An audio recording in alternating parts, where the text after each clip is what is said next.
Et aujourd'hui, on se retrouve pour une nouvelle vidéo. Comme vous avez vu, on a battu le docteur.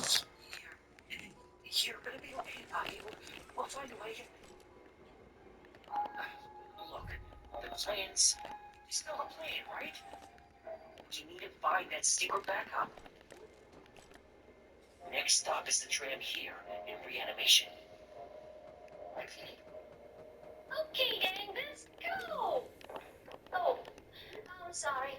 I can't read the room too well. Butcher, do you think they still hate me?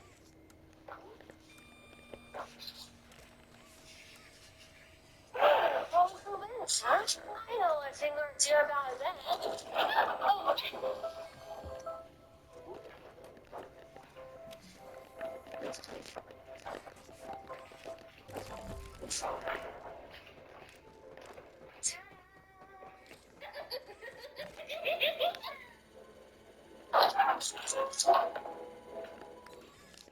Whoa!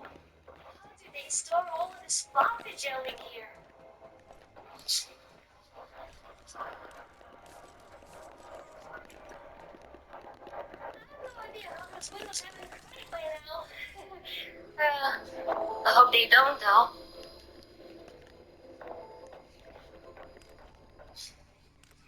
Butcher, from here.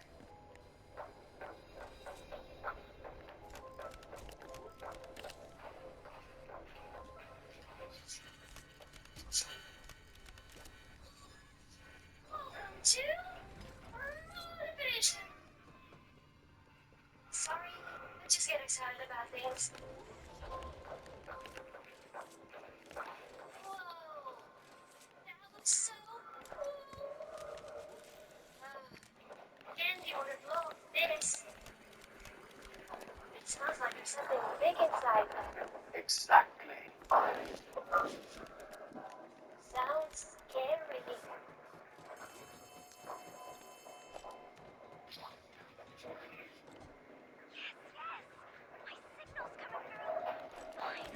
Hey, Butcher, wait! Don't leave me alone.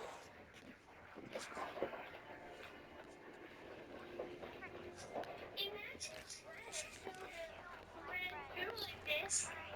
All kinds of monsters swimming in there. Sounds like a cool Bible movie, though. Or a game. What happened here? All that's left? Talk about a little place. Let's regroup at safety. Talk more there.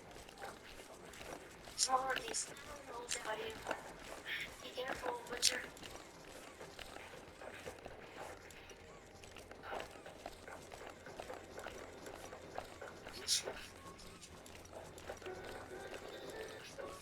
I think we need to go this way.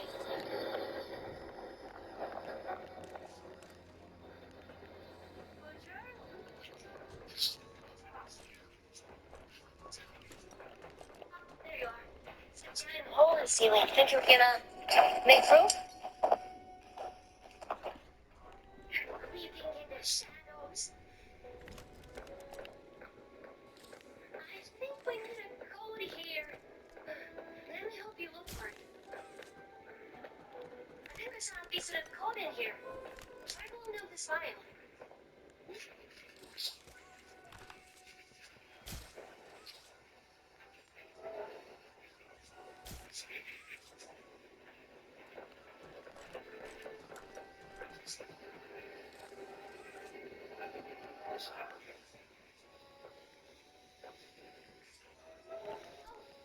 Nice.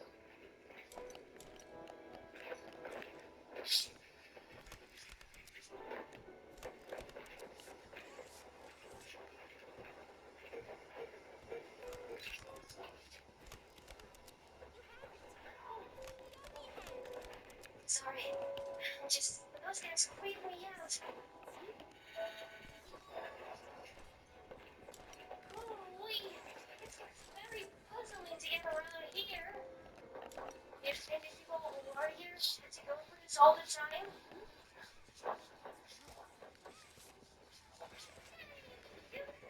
Butcher? You're a natural.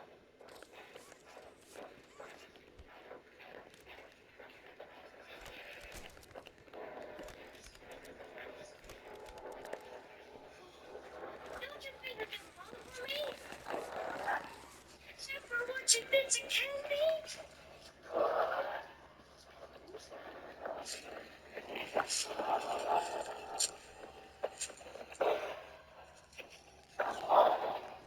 What's going on in that vent? It's restart.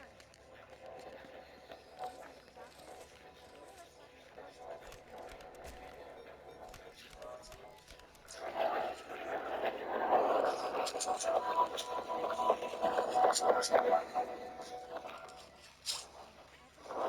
okay? Listen, Butcher. I think I see our way through.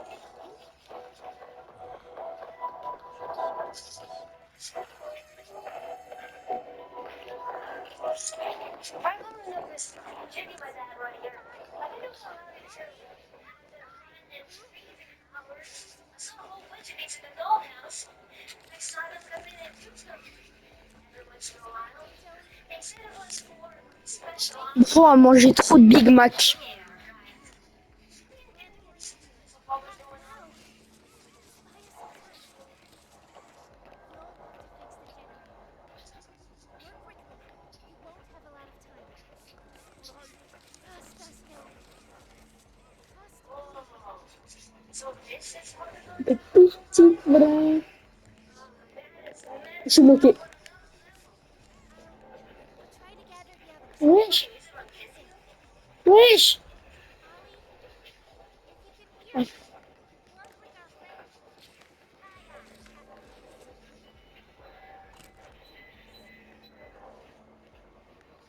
You heard her. Now let's get to it. First, you'll want to open the access panel on the generator. It's just a little door on the outside of the machine. Usually on these. Whenever you're ready, flip the breaker switch. Grab the external resistor. Attach that to the capacitor.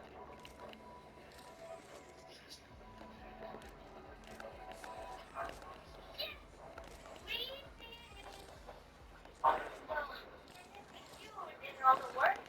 I was just keeping guard. Oh, and override the generator chipset first. You'll be I think close. we need to go this way, Butcher. Put in a new one.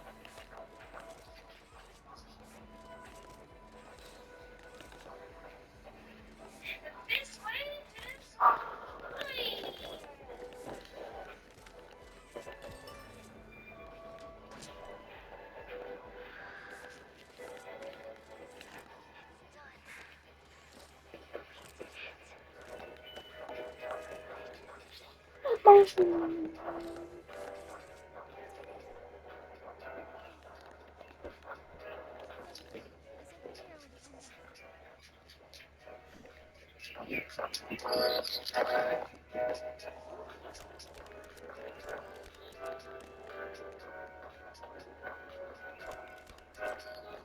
Done. Isn't clear with the window.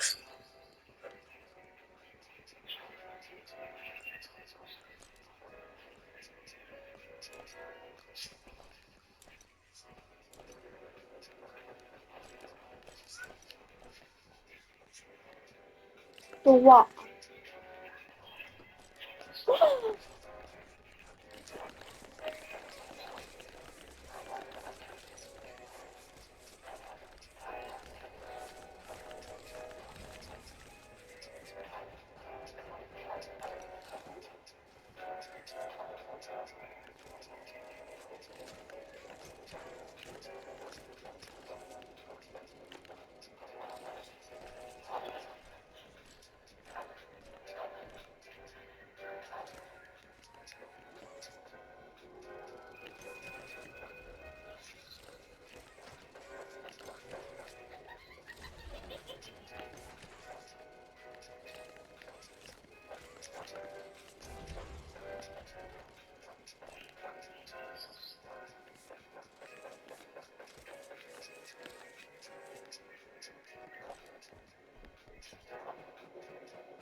Today, I'm going to be explaining every Poppy Playtime monster in the entire game. All these guys you see on screen, over 50 different toys and all their lore. The rules are, I'm only discussing Playtime Co. toys/monsters, so no employees or obscure unknown experiments, at least for this video. And I'm going to explain each character roughly in order by when we encounter them in the game. But now, let's get into it, starting with Huggy Wuggy. Huggy Wuggy is the main villain in Chapter 1, starting originally as a toy plush created in 1984, being generally a large success, taking inspiration from those monkey Velcro arm plushes, but this time as a fluffy blue monster.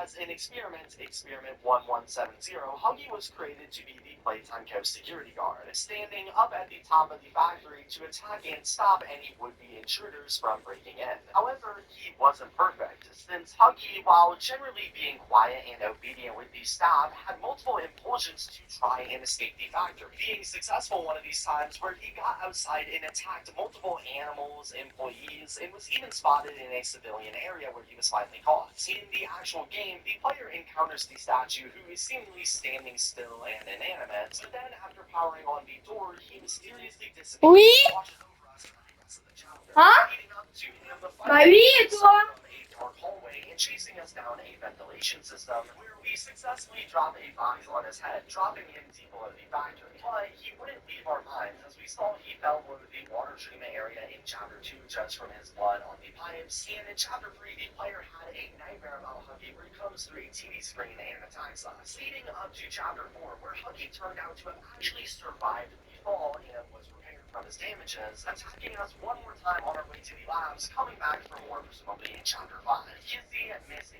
Following the large release of Huggy Wuggy, Kizzy Missy was created as a female recolored counterpart to go alongside him and follow in his successful footsteps, being described as his better half, suggesting they were meant to be partners. As for her monster version, she was Experimental 1172, who, similar to Huggy, was very quiet and generally listened to the staff. However, she was also noted for having struggles with high levels of stress and feelings of impending doom, making her unable to complete any other tasks, constantly running her arms out of anxiety, and leading her to temporarily be transferred to social media. For her to play here conveniently right before the Hour of Joy, an event coordinated by the prototype, who we talk about a lot later, to get all the toys to attack and kill every Playtime Co. employee setting themselves free. Where in an unlikely fit, despite her peaceful attitude, she as well attacked the employees around her, possibly out of fear of what the prototype would do to her if she didn't listen. However, after the 5-15 game, we first see her in Chapter 2, where instead of being violent, she actually helps us, opening a gate allowing us to continue. And in Chapter 3, while she ambushed and jumped on us out of fear at first on our way out of Home Sweet Home, she quickly calmed and continued the rest of our journey with us, seemingly still shaken up from the state of the factory, which would unfortunately culminate in Chapter 3's ending with her being attacked by a mysterious creature, hurting but not killing her, as she would survive and return in the next chapter in a burned and injured state, being brought to the State Haven to treat her injuries. But after the ventilation area, Poppy and her were hiding blue love. At the end of Chapter 4, she tried to hold us up and save us, where her arm ripped off and get lost in the rubble, with her whereabouts remaining a mystery to this day. Bron the Dinosaur. Bron the Dinosaur is a Brontosaurus toy released in 1961, being one of Playtime Co.'s earliest creations. And along with appearing in a bunch of promos and posters, he has a couple physical appearances in the games as well. One, we can see him in Chapter 1's original trailer, suggesting he was supposed to appear in it at one point. Two, we actually see him in the Rejected Toys room, one large, almost bigger body scale toy and a smaller one. Then in Chapter 3, he appeared as Bait in the original teaser trailer, although he did make a pretty important lore appearance in the Restricted Restoration VHS tape, where a Playtime Co. employee, Thomas Lois Clark contracted lung cancer and therefore donated his life to the science and let them try creating him into a small brawn toy, giving us our first and only footage of a character being operated on, even though it ended up being a failure with him losing all cognitive function, even being almost murdered when put with the rest of the toys, since they likely knew he was an employee and not a child like the rest, causing them to attack. Although, fun fact, one of the Poppy Playtime writers has came out and said that he, along with the BoogieBot, had plans to be much bigger in the game. So that explains his lack of a bigger body or anything. And speaking of which, next is BoogieBot. BoogieBot is the latest Playtime Co. toy known to release, dropping in 1993, just a couple years before the Hour of Joy in 95, and he shows up in a ton of various different posters throughout the games, playing a generally minor role. Although later on, he does technically end up appearing physically, showing up as a scout in Chapter 4 Safe Haven, but otherwise he basically does nothing and has no real deeper role in the game. Candy Cat. Candy Cat was created in 1979 and is again another relatively minor side character who's used mostly for art and promotion filler, who doesn't really appear much physically in the game. Although, judged from her design and behind the scenes, we can assume her toy is meant to be a gumball dispenser that would move around on wheels and dispense candy when the tail was pulled. Cappy. Cappy is another not very well-known character who appears as more of a filler toy throughout Chapter 1, only making a couple of minor appearances here and in future games. On her back, she was apparently the first of 5 of the Kitty Cat collection, whatever that is, likely along with Candy Cat, and was also the first known Swappable, which is a Playtime Co. line of toys where the different characters' body parts can be attached and detached around as please. In the Chapter 2 ARG, where they revealed the full design for Mommy Longlegs, they also had a living Cappy that was seen on the floor here before being dragged away and bloodied. Plus, in behind the scenes, we saw what appears to be plans for a monster version of Cappy, although what happened to this is currently unknown. The Make a Friend machine. Make a Friend is a weird toy/machine. I don't know if they even count it as a toy, but it's the machine right before the Huggy Chase created by Elliot Ludwig that we power on in Chapter 1 and use to build a Cappy toy to unlock the door leading to Huggy Wuggy. But what makes this machine weird is during the scene, its eyes ominously follow us around, almost like it was alive and could see us. It doesn't do anything or have any other purpose outside of this, but that could mean they are alive. The Prototype. The Prototype is the main villain of the entire game and was one of the earliest experiments of 1006, who actually does appear in Chapter 1, scratched into the wall of the power room here, and even though we don't physically see him until later chapters, I'm talking about him now because he is important for like basically every other character's story. So what made the Prototype unique in his creation is, unlike many of the other experiments at the time that failed because they had no mental cognition, couldn't move, or didn't live very long, the Prototype failed because he was actually far too intelligent and too agile, along with other weird quirks like that he didn't need to eat food in order to survive, unlike the others, making him a super interesting test subject for the employees. His only issue was that he was extremely violent towards the workers, having instances where he would literally break his camera and hide away in his containment cell until an employee entered to check on him so he could kill them. However, most importantly, after spending a long time witnessing all of the experimentation going on around him, he wanted to start a revolution, gathering all the monsters together to create the previously mentioned Hour of Joy, where every monster all at once on August 8th attacked every single adult human being in the factory, from employees to tour guides to actual guests. Nobody was spared in this event, and it was all in the Prototype's plans to try and get revenge for creating these organic beasts out of children and other human beings out of their well. However, following this attack, all of these toys were left without a leader and without any kind of way to eat or stay alive. The Prototype took advantage of this by taking over the power the employees once held and created his very own cult. The toys could either go under his control and worship and listen to his orders, awarding them with food and protection, or they could revolt against him and be deemed heretics. Although the way 1006 gave his worshippers food was by capturing the heretics and then feeding them to the followers, taking full control of the factory and the toys still inside, who we are trying to stop throughout the entirety of the game. And as we move throughout the chapters defeating the enemies put in front of us, he begins to collect their remains as well for a mysterious purpose, culminating in Chapter 4 when we learn that the Prototype was after our collaborator Poppy Playtime, attempting to corner us and put her back in the case that he originally put her in after the Hour of Joy. Which perfectly brings us to the next character, Poppy Playtime. Poppy Playtime is of course the main title character and what the entire game generally revolves around. She was created in 1950 by the one and only Elliot Ludwig, a family man with a wife and daughter and founder of all out of the factory, being the first toy that we know of to be a success and launch Playtime Co. into the mainstream, selling tons of the Poppy Playtime doll, allowing them to create the rest of the toys we see following in her footsteps. The toy itself was basically just a retro doll that could talk, and that's really all. Its flagship feature was that the hair of Poppy smelled like poppy flowers, which would relax the children playing with it, inspiring later plush designs we talked about in this video. However, what makes her story interesting is inside Playtime Co. there was a version of her that was actually alive, made of organic material. As Elliot Ludwig, while working tirelessly on the factory to make it successful, ended up losing his wife to a divorce due to the long hours, with his daughter, the last piece of his family, passing away for an unknown reason, causing him to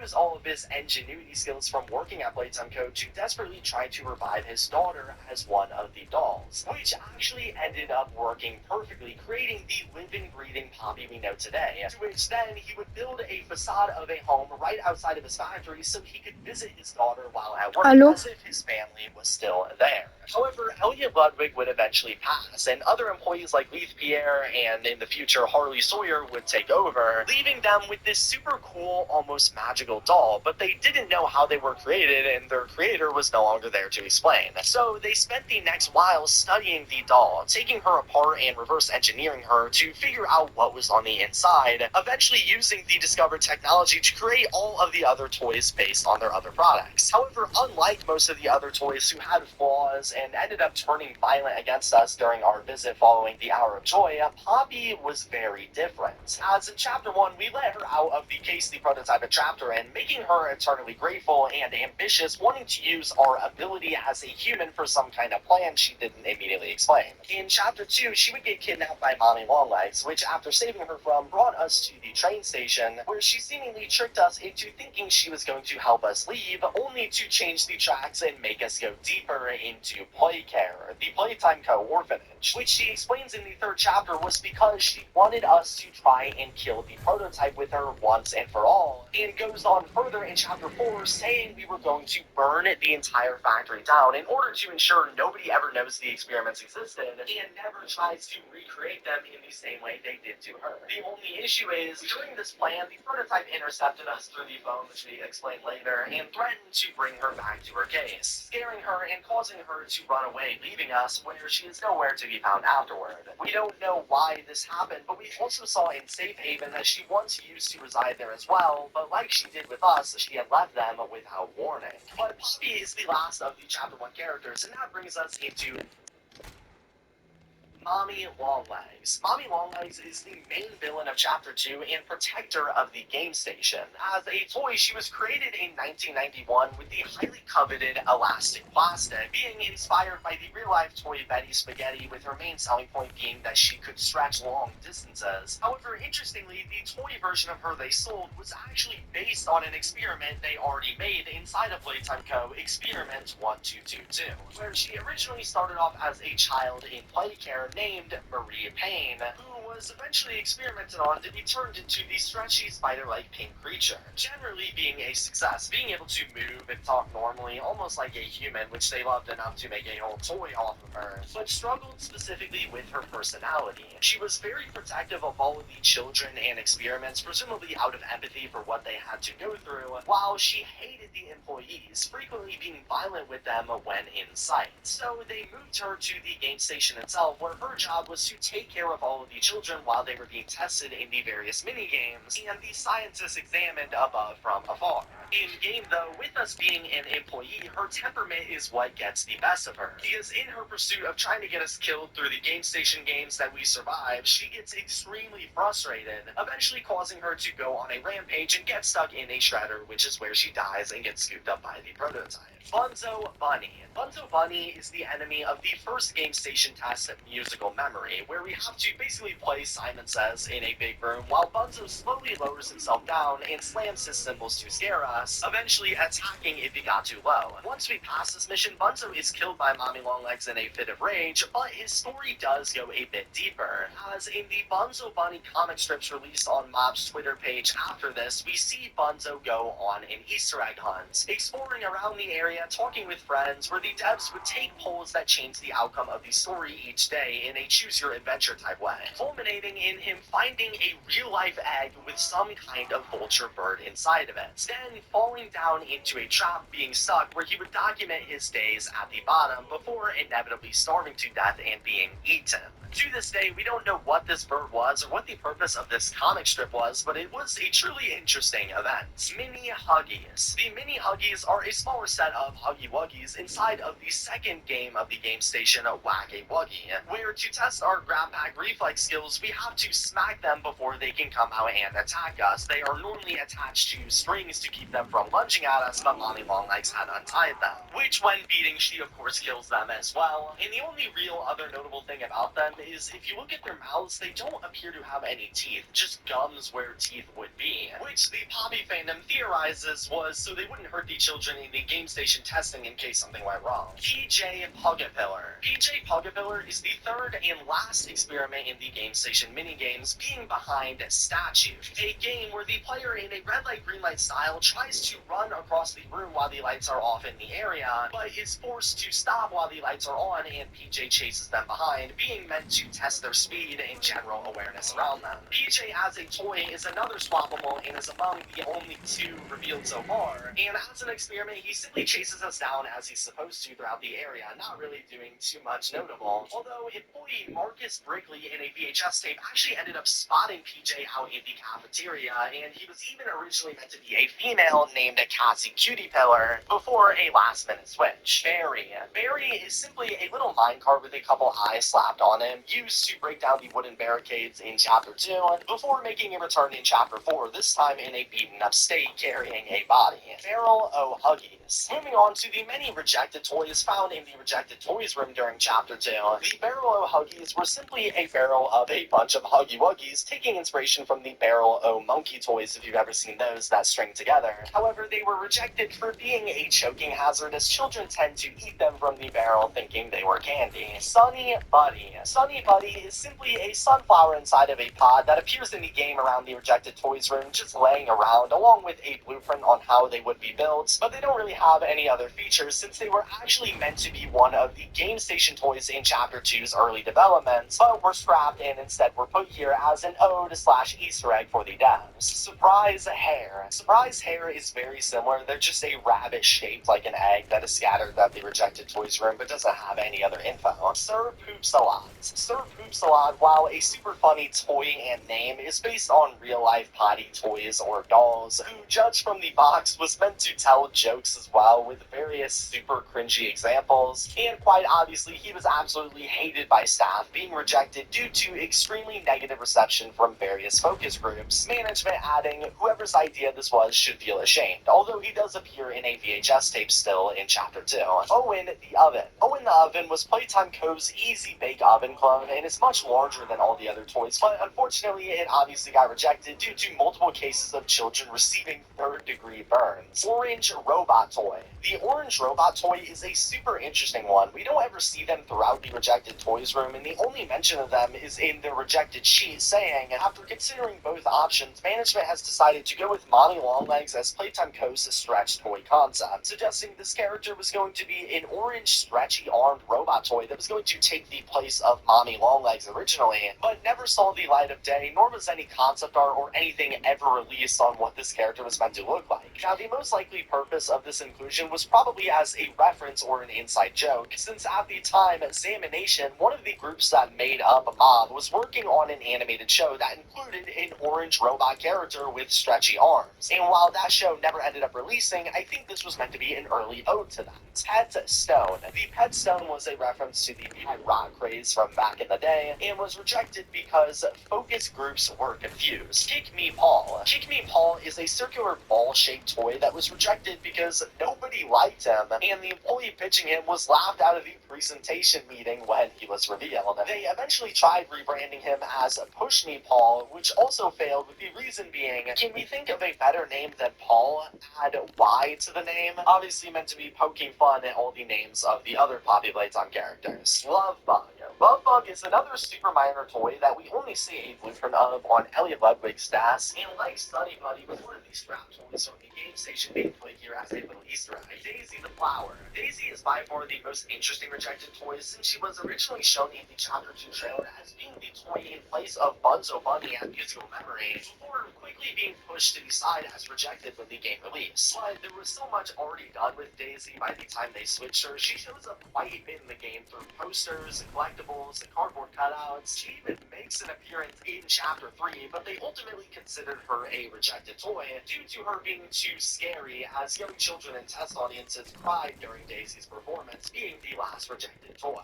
Daddy and Baby Longlegs. Daddy and Baby Longlegs are the other characters in the Longlegs family, among, of course, Mommy Longlegs. These characters are only ever seen in a one-off poster, which was also repurposed for a Mother's Day poster, in a Project Playtime poster, Personne n'a su si les scies marchaient sur le joueur, bah figurez-vous que si elles marchent sur le joueur. although they don't do anything.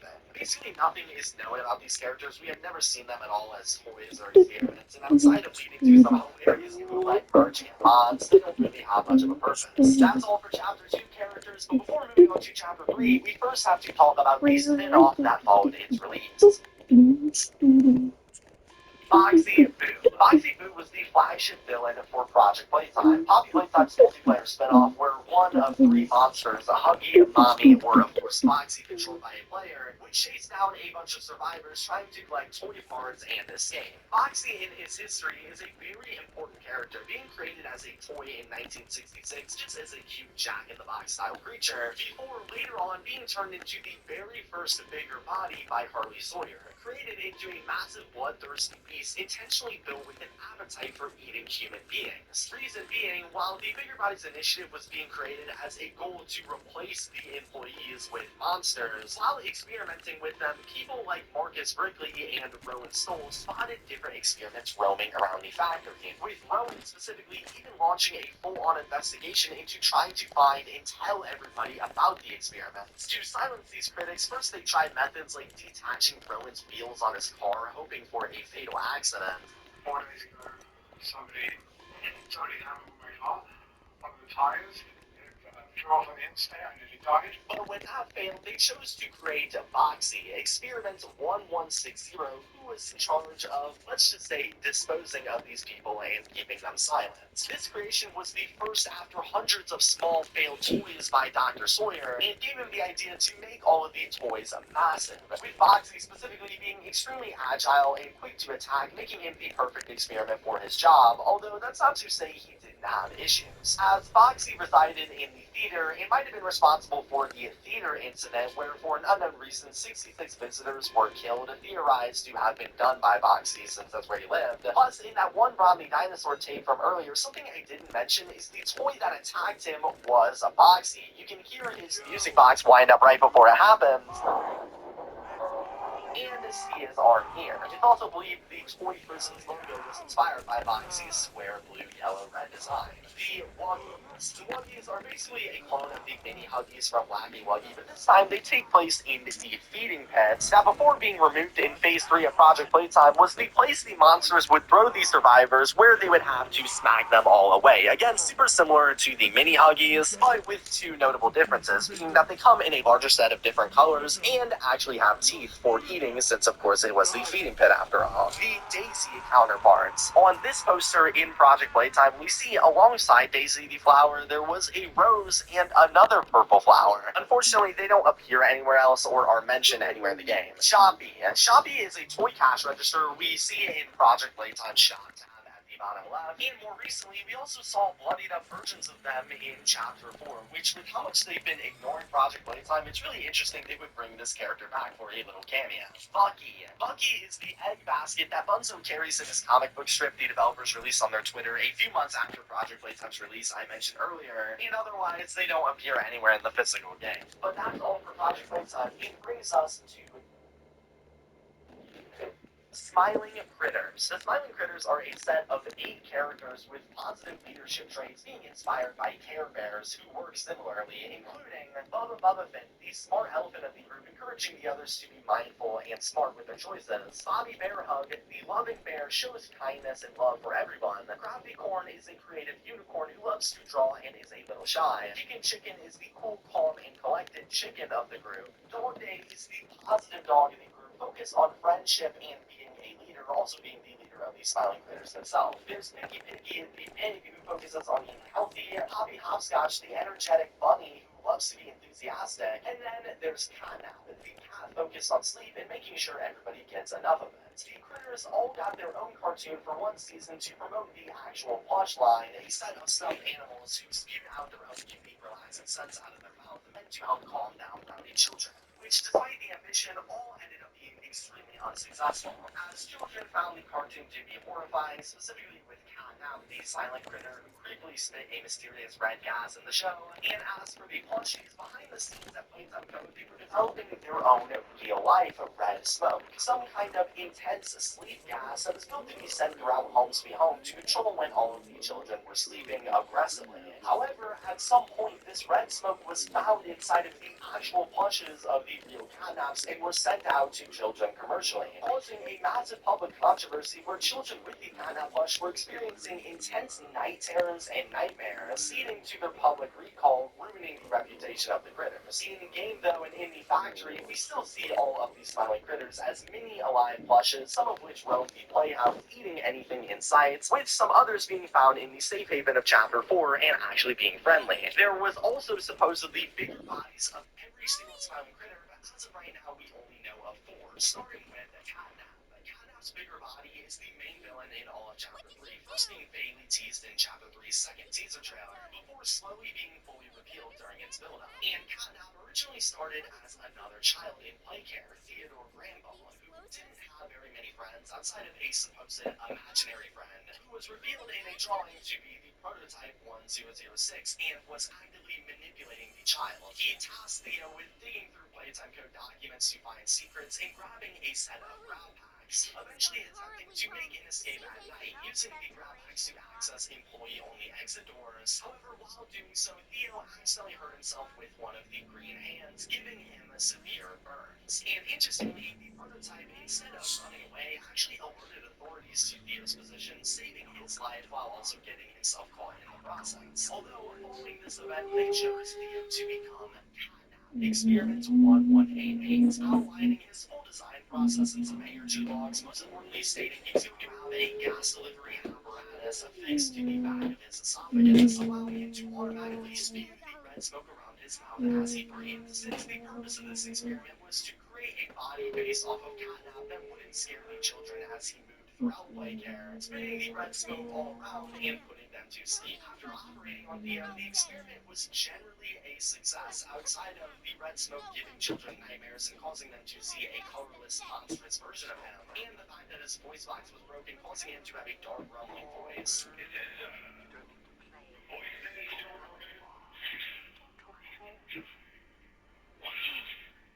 How much do you know? But most importantly, after the prototype saved his life as a child, he then became dependent on him, almost as if he owed his life to him, listening to all of his orders and following him around like a puppy, eventually acting in the hour of joy, killing all the employees, where afterwards he would become the Punisher and protector of the prototype's code, even building a shrine of his full unreal design, where he would guard Playcare from any enemies entering the facility and punish the people that went against them, including us as we make our entrance into Playcare and go throughout the areas as he stalks us, building up to us attempting to power the gas production zone, and him busting through a door, chasing us up a lift and into a boss fight, where after electrocuting him with ironically a green hand and bursting him into flames the same way he had as a child, the prototype made his return, and whether to put him out of his misery or because he no longer saw him as worthy, his life and took him away while sitting in his prayer stance. However, an example of what happens to the critters that don't follow the prototype's cult would be Dog Day. Dog Day's bigger body is basically the complete opposite of Catnap. Whereas Catnap was actively working with the prototype and his cult around Playcare, Dog Day was actually on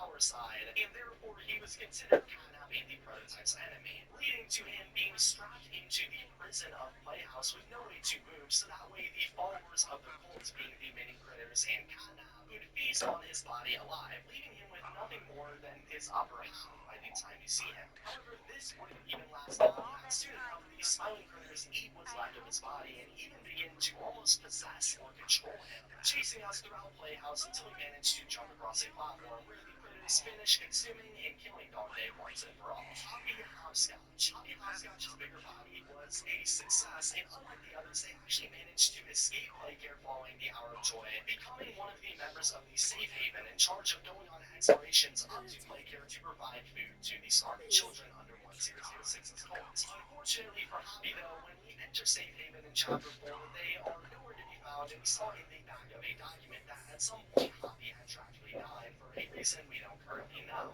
Bobby Bearhug. Bobby Bearhug, Experiment 1186, unlike the others we discussed that were generally successful experiments, at least at first, she was a complete failure, only ever showing up in an experiment while citing her many issues, saying that Bobby was not responding to any external stimuli, nor could she speak or stand up, seeming like she was trying to scream, but nothing could come out. We only got one sketch of her in this state, and it's presumed that afterwards she was scrapped for parts, as we learned in Chapter 4 there was a whole secondary lab ran by Dr. White, where unsuccessful experiments could be salvaged for limbs and bones for other future creations. Ali. In Chapter 3, we come across a phone ringing that was technically first shown off in Project Playtime here, but isn't activated until this chapter. We learned the caller was Ali, a surviving entity in the factory who was friends with Poppy and the rest of the other friendly critters that proceeded to walk us through the rest of the game, giving us different tasks and tutorials on how to move through. Les gars, vous savez c'est qui va revenir?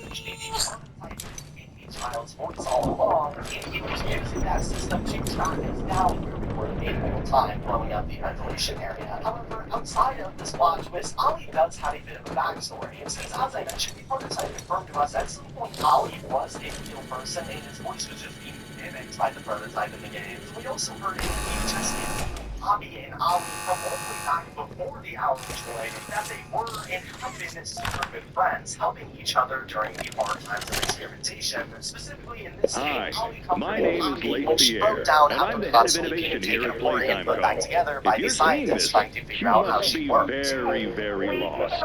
Well, rest assured, friend, our state-of-the-art laboratory is just up ahead. Why don't you just go on inside and tap one of our scientists on the shoulder? Tell him you're lost. They'll be glad to help. All right, all right. Let's be honest. You're not supposed to be here. This is the single most high-security, high-clearance section of the whole factory. When someone finds you down here, you will be shocked. And before you get any ideas, don't think you can just sneak away either. No, the second you put this tape in, it set off an alarm. So if anyone's home, they know exactly where you are. Pretty nifty, huh? Security is very important to us here. If I were you, I'd start running.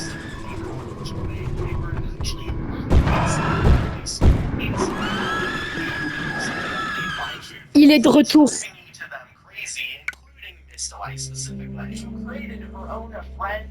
Les gars, Poppy Playtime, chapitre 4, terminé.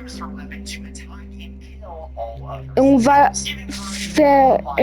faire 3 vidéos sur là, on va faire 3 vidéos sur le premier tiers, donc du début jusqu'à Yarnaby. Ensuite jusqu'à le 2, après le premier Yarnaby, et après qu'on tue le docteur, et après la 3e vidéo on finit le jeu en entier. On a fini Poppy Playtime chapitre 4. Au revoir les gars.